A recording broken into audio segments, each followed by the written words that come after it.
Hi, Chris McClure here with Fire Apparatus and Emergency Equipment. Welcome to this episode of Tic Talk. Again, my guest is Manfred Keene, and we are going to be talking about overhaul today. We're going to be talking about how to use your thermal imager during overhaul. It's somewhat nuanced. We're not looking exactly for the same stuff that we're looking for during a firefight.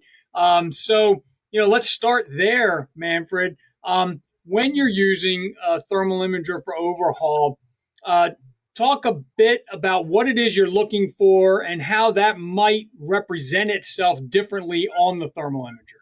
Hey, Chris. Okay, first of all, let's talk about the definition of what overhaul is, so everybody's in everybody's mind. So basically, operations conducted once the main body of the fire has been extinguished, consists of searching for and extinguishing hidden or remaining fire, placing the building and its contents in a safe condition, and determining the cause of the fire and recognizing and preserving evidence or arson. So now, so we got to look at it today. The fire rolls in, we arrive on scene, we do our business, we get in there, initial attack, obviously, rescue any victims, knock the fire down. But in a thought process, as a firefighter, do we at that time think about, hey, how did the fire start? Where did the fire start? We've got a job to do. We get in and we knock the fire down. Fast forward, fire's been extinguished. Now there's that messy, dirty job where we need to dig in to ensure that it is 100% extinguished. There's a word in the fire service we hate to use called, rekindle. And that's when the thing happens to light back up on us again after we've left the scene. And, again, major embarrassment. All fingers are pointed towards, hey, you said the fire was out. Obviously the homeowner, insurance company are going to be involved. Overhaul is the big job, is to ensure that, we've extinguished the fire. And then with use of the thermal imager is to get in there and look for those remaining hot spots that are hidden, perhaps smoldering, that are, with a few degrees difference, and, the material is cooling down. But in essence, it's called due diligence. We as a fire department utilizing our thermal imager to ensure that the fire is 100% extinguished. And that's where we're going to use the imager at this point. Now, generally, how does a thermal imager help during overhaul? Well, obviously the imager detects heat, right? And your three basic colors: white is hot, black is cold, everything in between are shades of gray, and then your imager will produce, obviously, high heat colorization depending on the manufacturer, 300 or 500 degrees, where you get into some yellow, oranges, and reds. But for the most part, fire's knocked down. We may have some little embers here and there, so we're in the black and white grayscale. So anything shows up as white, is hot, must be investigated. Now, we go back to the NFPA 1801, where they've removed the digital number out of the display screen in the basic mode, but allowing it to come back in on the basic mode, because we say no thermal imager on the market is a thermometer. Well, this is where that digital number comes into play now, because as you're, in the little display screen, in the center box is a little green box there. That's your temperature focal point. As you're scanning around with the imager, and all of a sudden you see that digital number increasing, in certain areas, obviously I would consider those to be clues that you would need to investigate as a firefighter, to dig in a little bit deeper to investigate why we have advancing temperatures at that point in time. So we open it up, get our halogen bars in there, whatever, take a look around, and, we got ourselves a little smoldering hot spot, little squirt of water. Hey, we were successful. So that's where we're going to get into that part with the imager. You just mentioned that the thermometer component of, for lack of a better term, of the thermal imager. Are there other features of a thermal imager that are particularly suited for use during overhaul? Oh yeah, absolutely. Manufacturers have what we call a user selectable mode. I'm gonna mention Bullard. We have the electronic thermal throttle that basically paints a picture of blue, indicating an object between something that's warm, warmer, and warmest. So I could have three white objects. I activate the thermal throttle. I've got two white objects and one blue object, indicating to me that this is the warmest area of concern. Another feature would be a hot area detector, where you get a little red box that moves around, obviously zips around to the warmest area. So you've got those two, as well as your temperature measurement on the imager. So those are some of the user selectable components that you can use on an imager. And obviously other manufacturers have got some user selectable components as well too, where you want to flip through and, find and isolate those areas of concern with that particular user component. We've talked a number of times. You and I have talked about it. You've written about it in previous episodes of Tic Talk. We've discussed it. We've discussed training Yes. With the thermal imager. Now, obviously, training for overhaul with a thermal imager might be a little bit more difficult to do, just because it's a difficult thing to replicate. Do you have any suggestions for how fire departments might train with a thermal imager for overhaul? Yeah, Chris, I'm just going to share a story with you. I received a call from a deputy chief one day. He said, "Hey, Manfred, can you use a thermal imager on overhaul?" And I said, "Well, Bruce, as a matter of fact, you can. That's what it's designed to do." And he says, I really need you to come in to give a class to some of the members of my department. And I said, okay. So I arrived at the department, and I get to the training division, and there's a room full of firefighters, and there's 4 individuals right in the very front row. And they're kind of sheepish looking, and their heads are down. And I said, "All right, what did you guys do?" And he says, "Well, we took every piece of drywall out of the fire room." And I said, "Really?" I said, that must have been a lot of work." "Oh, yeah. We worked at it for quite some time." I said, "So you went in there, knocked the fire down?" "Yep." "And then you took every piece of drywall out?" "Yep." "Where was the thermal imager?" "Oh, it sat in the apparatus." That's why you guys are here. All right. So training. Let's talk about training. Yes. Generally, departments have burn buildings, and we go in and we do live fire training.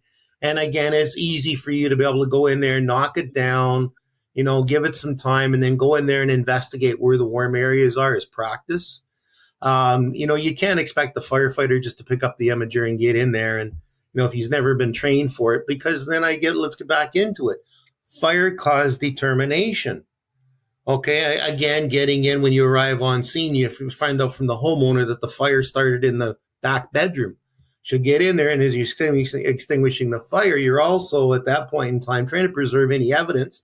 If possible, if you take all the contents that are in this room and dump it out in the front yard, where's your preservation of evidence? Everything's sitting in the front yard now, so the fire investigation comes in, and there's zero evidence left. So, it's hard for them to determine the cause or the location of the fire at that point in time. So again, being cognizant in that part of training, you can set up burn rooms, and there are departments, and obviously there are courses that you can take for arson investigation that are special burn rooms that have furniture. And then you can have one team that will go in and set the room up and ignite it. The other team goes in there and extinguishes it. And now you have to come in and do your fire and investigation course, right? And determine the cause of the fire, the point of origin, perhaps if it was an arsenic or if it was an arson case, were there any trailers? Was there gasoline poured on the floor? Things like that. So there's parts of training that you can do, but generally any burn building that a department has that, has Class A fire capabilities, they can use that for overhaul training as well. Are there mistakes? You get out all the time. You're training constantly with many different departments. Are there mistakes firefighters make in interpreting what they see on the thermal imager screen? Like in the beginning of this, you mentioned, if it's white, it's hot and it should be investigated.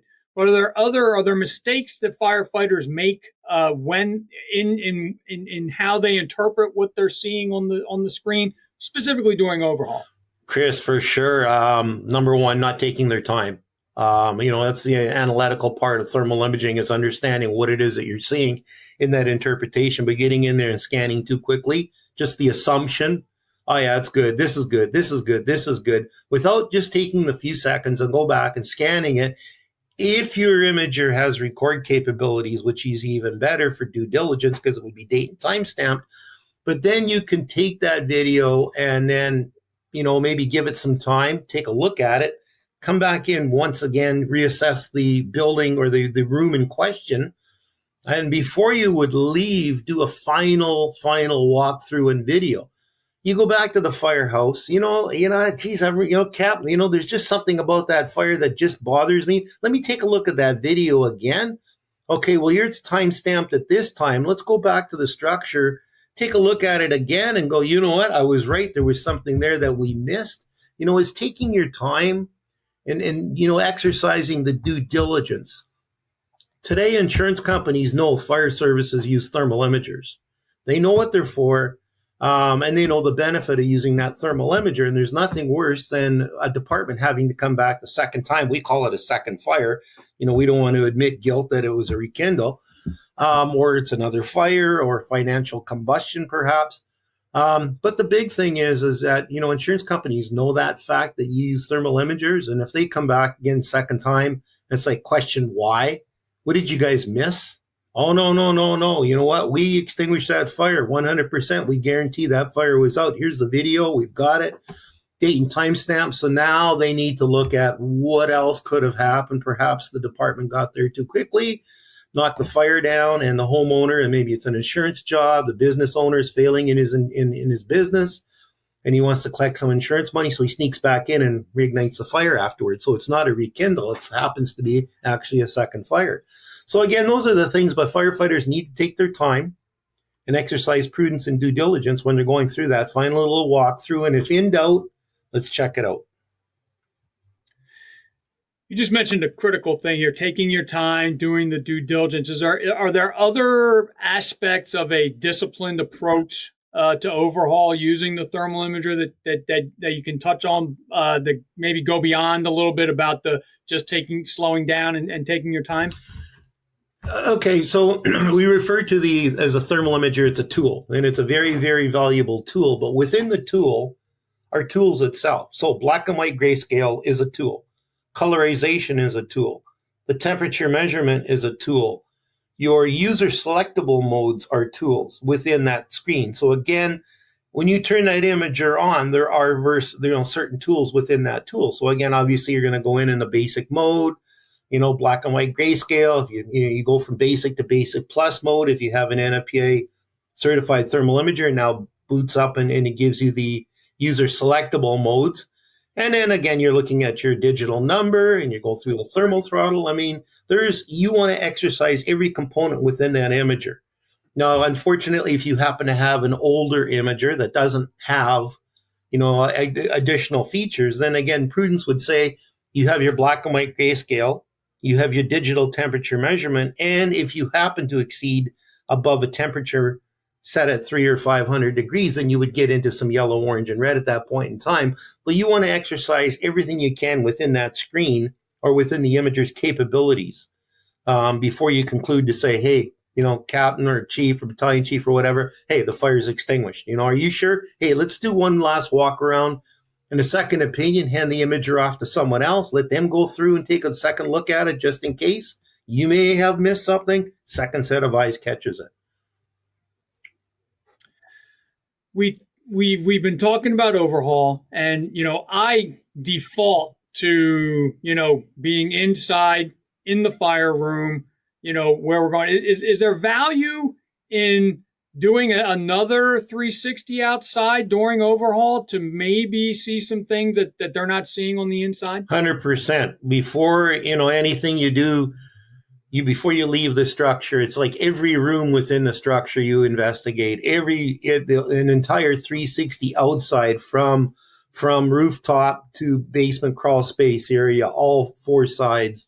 Again, it's just the final. Are you sure? Okay, let's go back in one last walkthrough again, just to be on the safe side. But yeah, you 100%. You want to inspect, again, upper levels, first floor, second floor, basement levels, whatever building you've got. Investigate it 100% before you conclude that the fire has been determined, it's out. And again, obviously, the preservation of evidence, you want to definitely tape that off or rope that off or, mark it so that when your fire marshal or whoever does your official investigation comes, that, obviously you've got any pictures and video of that, you can show them, again, preserving that evidence. you talked a little bit ago, both, when we talked about the disciplined approach and even before that, where we talked about doing the due diligence and slowing down. Besides the fact that this isn't something that you want to do too quickly, what are some of the characteristics of the camera itself that make it critical to slow down? Specifically, what I'm thinking about is, sometimes it takes a second for the camera to catch up to where you are. So just talk a little bit about those characteristics of the thermal imager itself that make it critical to slow down in these instances. Yeah, I mean, and you put up a good point there. Slow down. I mean, we've got two different types of thermal imagers on the market. Your situational awareness, which have a 9 to 15 hertz refresh rate, which means you do have to move fairly slowly due to the shutter speed, versus the advanced decision making that are anywhere from 25 to 60 hertz refresh rate. So again, depending on the age of your technology, the older the technology, the slower the refresh rate, the slower you must move, versus today, 60 hertz refresh rate, lot faster in processing the information. You can move fairly quickly. But again, the big thing is, how old is the technology you're using? And should you be using a situational awareness imager that has a very slow 9 to 15 hertz refresh rate to make that command decision to say, hey, fire's out? Where the advanced decision-making imager, that's what it's designed to do. As a chief officer, I don't think I'd want to have that responsibility or task one of my firefighters to do an overhaul with basically a situational awareness. That might be good for being able to find a hot spot here and there. Okay, that's fine. But to make that command decision, it had better be an advanced decision-making thermal imager, just to be on the safe side. I know we're talking about overhaul here, and that's the specific topic, but this is something that you've touched on before in articles within fire apparatus and emergency equipment, and that is those two different types of thermal imagers. Would you kind of just brief overview of the two different types and some of the applications for them? Yeah, okay. We'll go back to the situational awareness. Those are a small, the small-handed Seeks, the FLIR K1s, K2s. The MSA built into the regulator, the Scott built into the face piece. Those are all what we call a situational awareness imager, very small display screen, slow refresh rate, low resolution, 160 by 120 resolution, versus the advanced decision making, where obviously 25 to 60 hertz, 3.5-inch display screens, transparent colorization, versus we go back to the situational awareness. They have a solid colorization, again, much slower refresh rate. And again, those are situational awareness imagers are again, situation. Where am I within the structure? I get disorientated from my crew. There's a door, there's a window for means of egress. Again, for a bailout, they're for my own protection. Could I use it if I rolled in on a motor vehicle accident and I want to see how many occupants were inside the vehicle? Sure, I can use it for that. But again, to size up, there's limitations. Again, the refresh rate moving fairly slowly. Again, when you're scanning with the imager, not realizing that you just missed something, or a victim as you scanned too quickly and the imager didn't shutter in time, and there's little Billy laying in the corner. We scanned right past them. And it's like, I don't know, I couldn't live with myself if I made that kind of a mistake as a firefighter. Again, taking your time and that slow process. As firefighters, we don't move slowly. We move fairly quickly. We got a job to do. I mean, those flames are building. That fire's getting hotter. We got to get in there. But again, now we need to slow down. We don't operate that way. So there are differences between those two technologies. So in sort of concluding here today, are there any general comments you'd like to make on using a thermal imager for overhaul, or if there was one takeaway you would like viewers and listeners today to walk away with, what would it be? There's an application in the fire service for use for thermal imager on every call that you go on. I mean, and the big thing is like, the definition, like I said, on overhaul is placing the building and its contents in a safe condition, determining the cause of the fire, and recognizing and preserving evidence, or arson. And that's the big thing. That thermal imager is there, but it has been extinguished 100%. We don't have to worry about a rekindle. Again, due diligence protecting, the department, liability, negligence or anything like that. But nobody wants, to come home. It's an accidental fire. Turn these out a little, it's an arsonist. You got an arsonist running around the neighborhood, or it was by accident. It was a faulty piece of electrical equipment in the bedroom. It was a lamp that shorted out. And unfortunately, we could have had a loss of life, or a person's lost all of their belongings.